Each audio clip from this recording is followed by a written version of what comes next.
એક સમય માણસનો એવો હોય કે એક ટાઈમ સુધી તમને કોઈ ઓળખતું ન હોય, તમે જ્યાં જાવ્યા તમારે તમારી ઓળખાણ આપવાની, તમારે હાથ જોડીને તમારી જગ્યા માગવાની. હુઆ यूं કે એક વક્ત તક મેં અકેલા ચલા, ફિર હુઆ यूं કે મેરા નામ ચલને લગા.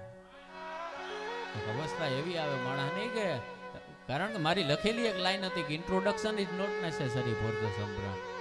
અહીં આવીએ ને એવી ઓળખાણ ન આપવાની હોય કે જામ સાહેબ કોણ હતા. અહીં આવીએ ને તમારી સામે એ વાત ડિસ્ક્રાઇબ કરવાની ન હોય કે મોહનદાસ કરમચંદ ગાંધી કોણ હતો. અહીં આવીએ ને એ ન કહેવાનું હોય કે દેવાત બોદર કોણ હતા.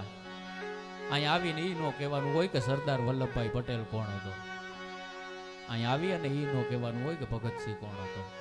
એટલે મેં, કારણ કે માણસના વજૂદમાં એટલી ત્રેવડ હોય, માણસના અસ્તિત્વમાં એટલી ત્રેવડ હોય, એટલે મેં લખ્યું હતું કે introduction is not necessary for the some brand, some things are just name is Enoch Biradar. અમુક ખાલી નામ કાફી હોય, એની જાહેરાતું કે એના વોર્ડિંગ લગાડવાની જરૂર ન હોય. એ માણસ બેઠો હોય એના ગજવામાં કાંઈ ન હોય તો કાંઈ નહીં, એના કપાળનું તેજ કહી દે, તેરા લહેજા બયા કર દેતા હે, પરવરિશ હુઈ યા પાલે ગયે. માણા એનો અદબ, એનો રૂઆબ કેવી રીતે હોય એનાથી ખબર પડે. તમે કરોડો અબજો રૂપિયાની ગાડી લઈ બજારમાં નીકળો તો એનાથી તમારો સીન ન પડે, પણ એ અબજો રૂપિયાની ગાડી લઈ અને બાજુમાં કોઈક સાયકલ વાળો જતો હોય ને તમે ગાડી ધીમી એટલે પાડી દો કે આના એ સ્પીડથી હું જઈશ તો એના ઉપર કીચડ ઉઠશે. એ તમીજ તમારામાં આવે તો સમજી લેવાનું કે હવે હું રૂપિયા વાળો છું.